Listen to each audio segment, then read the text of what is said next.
Hello everyone digital Deepak YouTube च्यानलमा हजुरहरूलाई स्वागत छ। आज चाहिँ हामी फेसबुक एड भनेको के हो र यो कसरी चलाउने, कुन प्लेटफर्मबाट चलाउने भनेर हामी हेर्न गइरहेका छौँ। र ढिला नगरी सुरु गरौँ। सर्वप्रथम हाम्रो लेसन अथवा टपिक रहेको छ फेसबुक एड भनेको के हो। फेसबुक एड भनेको एउटा प्लेटफर्म हो जसले हाम्रो बिजनेसेसलाई अथवा बिजनेसेसको प्रोडक्ट अथवा सर्भिसलाई हाम्रो टार्गेट अडियन्ससम्म पुर्याउँछ with the help of Meta ecosystem जस्तै फेसबुक, इन्स्टाग्राम, मेसेन्जर एसेक्ट्रा। यसले हाम्रो प्रोडक्ट अथवा सर्भिसलाई टार्गेट अडियन्ससम्म पुर्याउँछ र हामीले त्यहाँबाट के जेनेरेट गर्छौँ भन्दा लिस्ट अथवा सेल्स नै हामीले जेनेरेट गर्छौँ। र अर्को अर्को टपिक रहेको छ how Facebook ads work. Facebook एडले चाहिँ कसरी काम गर्छ त नि भन्दाखेरि यो चाहिँ बेसिकल्ली अक्सन बेस्ड सिस्टम हो।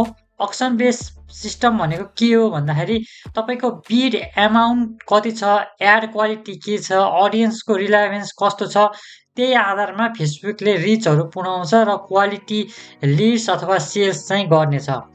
यसमा के हुन्छ भन्दा basically the better your ad quality the lower your cost per click CPC and higher your reach. यसमा चाहिँ जति तपाईँको एडको क्वालिटी हुन्छ त्यसरी नै हाम्रो चाहिँ कस्ट पर क्लिकलाई चाहिँ लोवर बनाउँछ अनि हायर चाहिँ रिच पुर्याउँछ हाम्रो। र अब हामी नेक्स्ट टपिकमा जाउँ। फेसबुकको एड अब्जेक्टिभ भनेको के हो भन्दाखेरि हामीले जहिले पनि अब्जेक्टिभ चाहिँ एकदम राइट क्याम्पेन लगाएर चुज गर्न पर्ने हुन्छ र तपाईँको त्यो चाहिँ क्याम्पेन चाहिँ के हो, तपाईँको प्रोडक्ट अथवा सर्भिस र के को लागि प्रमोट गर्न चाहनुहुन्छ भनेर आफूलाई नलेज हुनुपर्छ। जस्तै एउटा 3टा क्याम्पेनहरू लिनेछु म। जस्तै एउटा रहेको छ ट्राफिक। ट्राफिकमा के हुन्छ भन्दा drive visitor to a website or landing page. यसमा के हुन्छ भन्दा traffic maximum number of traffic चाहिँ तपाईँको वेबसाइटमा ल्याइदिन्छ अथवा ल्यान्डिङ पेजमा ल्याइदिन्छ। र अर्को रहेको छ लिस्ट। लिस्ट भनेको चाहिँ कलेक्ट युजर इन्फर्मेसन थ्रु फर्म्सकोबाट चाहिँ हामीले लिस्टहरू जेनेरेट गर्छौँ। र अर्को रहेको छ हाम्रो सेल्स। सेल्समा के गर्छौँ भन्दाखेरि generate purchase directly from your ads. तपाईँको एड्समा हामीले प्रोडक्ट अथवा सर्भिस राख्छौँ र त्यसबाट हामीले जेनेरेट गर्छौँ सेल्स। र अर्को मोस्ट इम्पोर्टेन्ट भनेको चाहिँ setting up business manager and ad account. यो चाहिँ कसरी गर्ने भन्दाखेरि हामी पहिला सुरु business.facebook.google-मा जानुपर्छ र त्यसपछि तपाईँले एड एकाउन्ट एड गर्नुपर्छ र त्यसमा चाहिँ के गर्नुपर्छ भन्दा फेसबुक पेजहरू, इन्स्टाग्राम पेजहरू चाहिँ त्यसमा मेटामा एड गर्नुपर्छ र त्यो एड गरेपछि तपाईँले आफ्नो बिलिङ इन्फर्मेसन फर पेमेन्ट पनि एड गर्नुहुन्छ र त्यहाँबाट तपाईँले फर्स्ट क्याम्पेन रन गर्न सक्नुहुन्छ। र यो सबै म तपाईँलाई प्र्याक्टिकल पनि देखाउनेछु। र अर्को छ हामीले फर्स्ट क्याम्पेन चाहिँ कसरी चुज गर्ने भन्दाखेरि बेसिकल्ली म थ्योरीमा भन्दैछु। सुरुमा क्याम्पेनको अब्जेक्टिभ चुज गर्नुहोस्, लिड हो कि ट्राफिक हो कि सेल्स हो, अनि टार्गेट अडियन्सहरू बनाउनुहोस्। त्यसपछि बजेट र सेड्युल गर्नुहोस्, डेली हो कि लाइफ टाइम हो कि, अनि एड क्रिएटिभहरू बनाउनुहोस्। जस्तै इमेज पोस्ट गर्दा नि हुन्छ, भिडियो पोस्ट गर्दा नि हुन्छ अथवा क्याजुअल पोस्ट गर्दा पनि हुन्छ। अनि write ad copy and call to action. Ad copy भनेको चाहिँ माथि प्राइमरी टेक्स्टहरू, हेडलाइनहरू चाहिँ राम्रोसँग लेख्नुहोस् र यो के को लागि हो भनेर कल टु एक्सन पनि दिनुहोस्। एकचोटि रिभ्यू गर्नु अनि पब्लिस गर्दा हुन्छ। र अर्को रहेको छ हाम्रो बेस्ट टार्गेटिङ स्ट्राटेजी फर 2025। हामीले के बनाउँछौँ भन्दाखेरि look like audience, find users similar to existing customer.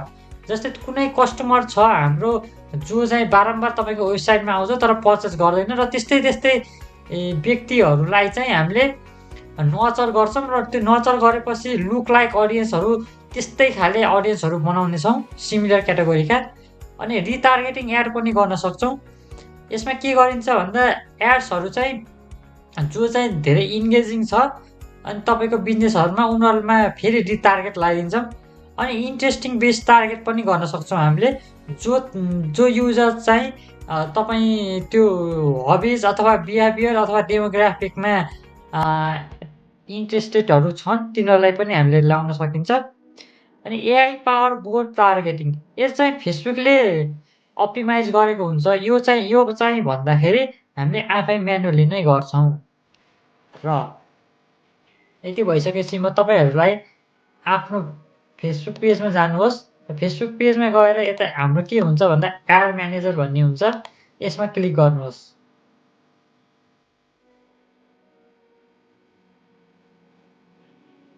र एड म्यानेजमा पुगिसकेपछि मैले सुरुमा के बनाएको छु भन्दाखेरि आफ्नै पर्सनल एड एकाउन्ट बनाएको छु।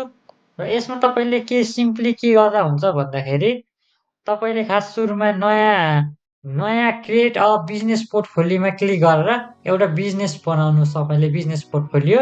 र त्यसै गरेपछि तपाईँको त्यहाँभित्र चाहिँ एड एकाउन्टहरू पेजहरू राख्ने ठाउँ आउँछ। र त्यसमा चाहिँ के गर्नुहोस् भन्दा सुरुमा चाहिँ म क्रिएट भन्नेमा क्लिक गर्छु। र हाम्रो मैले भनेको अक्सन बेस्ड टाइप भनेको थिएँ, यो हो अक्सन बेस्ड टाइप भनेको। अनि हाम्रो क्याम्पेन भनेको बेसिकली मैले तपाईँलाई ट्राफिक भने, लिड भने र सेल्स भने, र यसमा अवेरनेस पनि छ, इन्गेजमेन्ट पनि छ, त्यसपछि एप प्रमोसन पनि छ। यिनीहरू क्याम्पेन चुज गरेपछि अब तपाईँले चाहिँ आफ्नो यो एड क्याम्पेनलाई सुरु गर्न सक्नुहुन्छ। जस्तै यो केसमा इन्गेजमेन्टवाला क्लिक गरेर कन्टिन्यू गरौँ। त्यसपछि हामीले के गर्छौँ, म्यानुअल इन्गेजमेन्टमा कन्टिन्यू गर्छौँ। र यहाँभित्र चाहिँ हाम्रो के हुन्छ भन्दा क्याम्पेन हुन्छ, एड सेट हुन्छ र एड हुन्छ। र अहिलेलाई चाहिँ मैले तपाईँहरूलाई डिटेलमा नगइकन फेसबुक एड्स चाहिँ कसरी चलाउन सकिन्छ भनेर ओभरभ्यू मात्र दिएको छु। र पछि फर्दर भिडियोमा म सबै तपाईँहरूलाई यो डिटेल्स के हो भनेर पनि भन्नेछु। र thank you for this lesson.